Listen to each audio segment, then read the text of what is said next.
아멘. 아멘. 제가 참 답답한 글을 봤습니다. 이 목사님들이 오시는 그 공간인데 어느 목사님이 이렇게 얘기한 겁니다. 아마 제가 볼 때는 그 사이트가 대한민국에서 목사님들이 제일 많이 참여하는 사이트일 거예요. 근데 한 분이 뭐라고 썼냐면은 이번 설날에 부모님에게 절하지 말아라. 절하는 것은 우습니다. 그래서 그 밑에 지금 댓글들이 목사님들이요.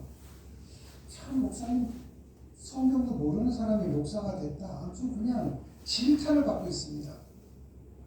근데 그분이 그렇게 쓴 분이 거기에 여러 개 글을 올렸는데 그 글을 볼 때마다 도대체 어디서 신학을 공부를 했고 어느 교단에서 여러분에게 조금 이제 좀 심하게 표현해야겠습니다.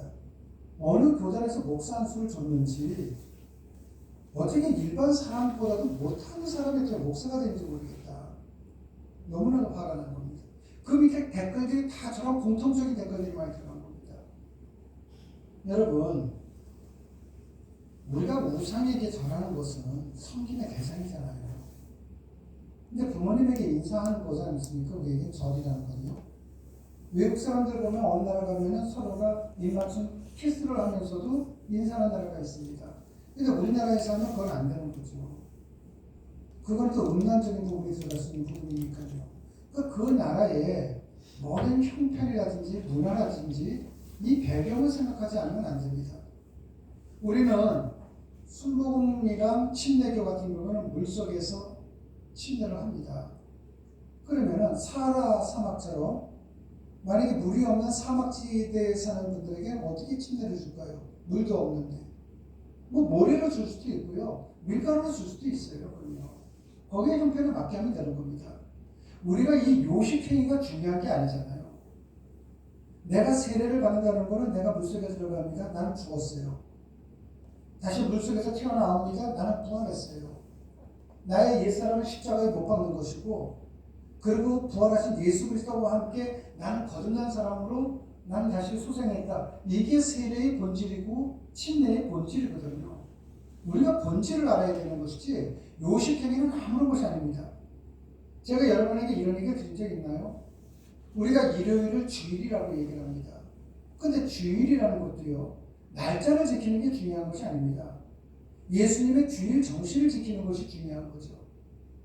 그런데도 불구하고 사람들은 예배도 날짜를 지키는 것을 중요시하는 것이고 하다 보니까 그 절하지 말라 우상을 섬기는 거다 말 같지 않은 사람이 지금 목사가 된 나라가 대한민국입니다. 여러분 저는 종종 목사님들끼리 모일 때도 그런 얘기예요. 우리 일반 성도들보다 못하는 목사들 수두룩하다. 그렇다면 여러분들 한번 각자 생각해 보십시오. 이게 꼭 목회자만 그럴까요? 아니에요. 교회 다니시는 분들이 교회 안 다니는 사람보다 못한 사람들도 굉장히 많습니다. 장로가 일반 성도보다 못하고 권사가 일반 성도보다 못하는 경우도 많습니다. 어느 한 부류가 아니에요. 우리가 직분과 직위가 있습니다. 그러면은 직위라는 것은 제가 목사입니다. 그럼 목사는 목사다운 직분을 감당해 나가야 돼요. 그때의 진정한 목사가 되는 거죠. 직위는 목사인데 하는 직분을 보면은 일반 사람보다도 못하다? 그거는 위선이죠, 위선. 내가 위선자가 되지 않고 하나님의 말씀을 바르게 전하기 위해서 여러분들 지금 이 자리에 나온 거거든요. 여러분, 우리가 성경을 보면은 하와가 있습니다. 하나님께서 뭐라고 말씀하셨습니까? 너 다른 건 다 먹어. 근데 여기 있는 선악과 풀을 먹으면 안 돼. 무트. 너 이거 먹으면 죽어. 아주 반드시 죽어. 그런데 하나님의 말씀이 그렇게 선포가 됐는데 그 말씀을 하와가 어떻게 합니까? 왜곡시키죠. 어떻게 왜곡시킵니까? 이걸 먹으면 죽을까 하노라. 완전히 왜곡시켰습니다. 그런데 이 왜곡시킨 이유가 뭡니까? 내 유익을 챙기기 위해서 왜곡시킨 거예요.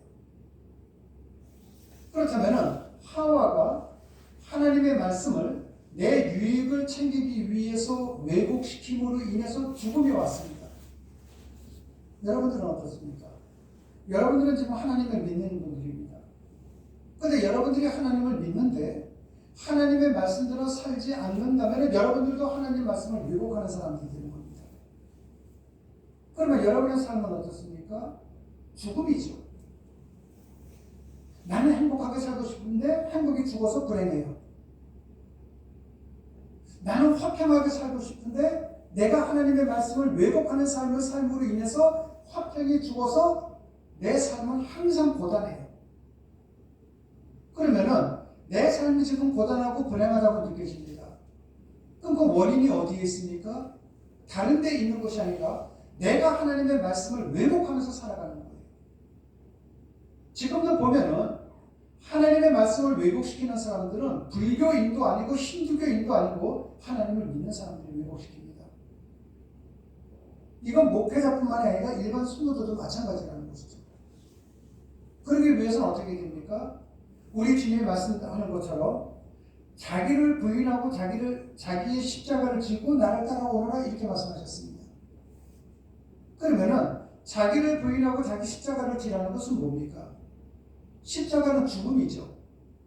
내가 죽어야 된다는 거예요. 하나님 말씀 앞에서는. 내가 생각하는 걸 죽이는 거고 아무리 내가 성경 말씀 보면서 야 세상에 이렇게 살아가는 사람이 어디에 있어?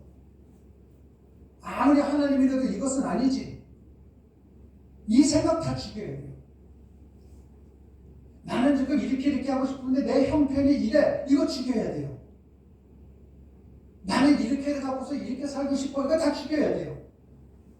내 자신을 부인할 줄 아는 자. 그 자만이 하나님을 따라다닐 수가 있다는 거죠. 그렇다면 여러분들이 하나님의 말씀을 보면서 얼마만큼 하나님 말씀을 수긍하면서 살아가느냐. 만약에 하나님의 말씀보다도 내 생각이 더 옳고 내 형편이 더 현명하고 이렇게 생각한다면 왜곡하는 사람이 되는 겁니다. 그런데 왜곡은 내가 하나님의 말씀대로 살아가지 못하는 것도 왜곡하는 거지만은 하나님의 말씀을 잘못 해석하는 것도 왜곡하는 겁니다. 그래서 우리 그리스도인들은 나는 하나님의 말씀을 왜곡하면 내 삶 속에 죽음이 임한다는 걸 알고 있어요. 이거는 육신적인 죽음만 얘기하는 것이 아니라 내가 원하는 모든 소원이 다 죽는 거잖아요. 그러면 이 왜곡하지 않기 위해서 여러분들이 예배당에 나오시는 거예요. 왜 나오시는가? 하나님의 말씀을 바르게 알기 위해서요. 오늘 말씀 보면은 아내들이요 자기 남편에게 복종하기를 죽게 하라. 이걸 딱 보면 어떤 생각이 듭니까? 야, 이건 너무 옛날 고리타분한 이야기 아니야? 세상에 어떻게 남편한테 복종하기를 주님께 하듯 하나? 이건 말도 안 되잖아. 여러분, 그러나 하나님의 말씀은 거기서 끝나는 것이 아니지 않습니까? 하나님의 말씀은 뭐라고 얘기합니까? 남편들에게도 얘기하지 않습니까? 너희들 예수님께서 교회를 사랑하듯이 너희들도 아내를 사랑하라 이랬습니다. 그러면 이 두 가지를 한번 묶어서 생각해 보자는 겁니다. 예수님께서 우리를 어떻게 사랑하셨습니까? 우리를 죽기까지 사랑하셨죠. 만약에 여러분들이 내 남편이 아니면 내 어떤 사람이 있다고 쳐보십시오. 가족이든 누구든 여기 목사도 괜찮습니다. 누구든 괜찮습니다. 그런데 누군가가 나를 위해서 십자가에서 죽어도 좋다고 할 만큼 나를 생각해 준다면 여러분들 복종하는 삶 살 수 있지 않겠습니까? 내 남편이 나를 위해서 죽기까지 나를 사랑해 줍니다. 그럼 내가 그 남편을 위해서 복종해 줄 수 있잖아요. 저 사람은 나를 위해서 죽어주는데 내가 그 정도 복종 못합니까? 또 반대로요. 나를 위해서 저렇게 복종해주는 사람이 있다면 내가 죽기까지 저 사람을 사랑할 수 있죠. 한마디로 얘기해서 남편은 아내를 사랑하고 아내는 남편을 경외하는 겁니다. 상호 보완적이죠. 그런데 한쪽만 생각해갖고선 요즘 여자들 가운데서 남편한테 복종하는 사람이 어디에 있어? 요즘 남자가 무슨 여자를 위해서 죽어주는 사람이 어디 있어? 어느 한쪽에만 일반적으로 생각을 해나간다면 그것은 하나님의 말씀을 잘 모르시는 거예요. 여러분들 말씀을 좀 정리해 보겠습니다. 우리 주님께서는 일방적으로 야 너 복종만 해 이렇게 말씀하지 않았습니다. 우리 주님께서는 일방적으로 야 너 죽기까지 사랑해 이러지 않으셨습니다. 우리 주님께서는 상호 보완적이에요. 너 복종을 해봐. 그러면 네 남편은 너를 죽기까지 사랑할 거야. 너 네 남편을 봐봐. 너를 위해서 죽어주기까지 하잖아. 상대방은 너를 위해서 목숨까지 내놨는데 그 정도 복종 못하냐? 충분히 할 수 있는 거죠. 그래서 이 부분에 대해서는 서로 상호 보완적으로 생각을 하셔야 된다는 겁니다. 그때 여러분들은 하나님의 말씀을 왜곡하지 않을 수가 있다는 것이죠. 왜곡하지 않고 살아가기 위해서는 이것만 갖고는 부족합니다. 한 가지가 더 있어야 합니다. 제가 마음에 밭이 있습니다. 근데 이 속에 보면은 뭐가 있을까요? 돌멩이도 있고 쓰레기도 있을 겁니다. 이건 저뿐만 아니라 여러분들 마음도 그렇죠. 여러분들 마음속에도 아주 내 고집이라는 그 아집이라는 그 돌멩이가 있습니다. 나밖에 모르는 이기심이라는 쓰레기가 있습니다. 근데 하나님 앞에 우리가 기도합니다. 저도 기도하고 여러분도 기도합니다. 그때는 어느 날 농부이신 하나님께서 저와 여러분의 가슴에 살을 찍었습니다. 꽃게를 찍었습니다. 그리고 난 다음에 저와 여러분 속에 있는 돌멩이와 쓰레기를 다 갖다 버렸습니다. 이제부터 내 마음속에는 고집이 없어요. 내 마음속에 아집이 없습니다. 내 마음속에 이제 쓰레기가 없어요. 깨끗해졌습니다. 그럼 성경적으로 얘기하면 이게 뭡니까? 옥토죠. 그러면 옥토가 하는 일이 뭐라고 생각하십니까? 옥토가 하는 일은요, 한 가지밖에 없습니다. 씨를 꿀꺽 먹으면 끝입니다. 농부가 씨를 심어주면은 꿀꺽하고 먹는 거예요. 그러면은 그 다음서부터 옥토가 하는 일이 뭘까요?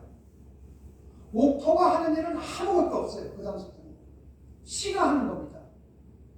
씨가 스스로가 수분을 끌어당겨서 먹고, 씨가 스스로 영양분을 갖다가 먹고, 그리고 난 다음에 씨가 알아서 다 하면서 30배, 60배, 100배의 결실을 맺는 거죠.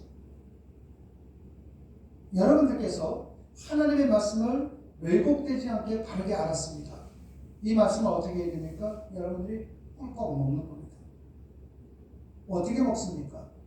성경 말씀을 눈으로 보고, 또 눈으로 봤을 때 이걸로 끝나는 것이 아니라 예배 시간에 나와서 목사님을 통해서 바른 해석을 듣고, 또 여러분들은 말씀의 씨앗을 먹는 거예요.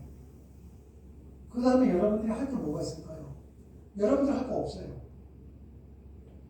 옥토에 심어져 있는 씨가 그 다음부터 씨가 땅을 먹듯이 여러분들이 하나님의 말씀을 바르게 먹으면요, 그 말씀이 이제부터 여러분을 먹는 거예요.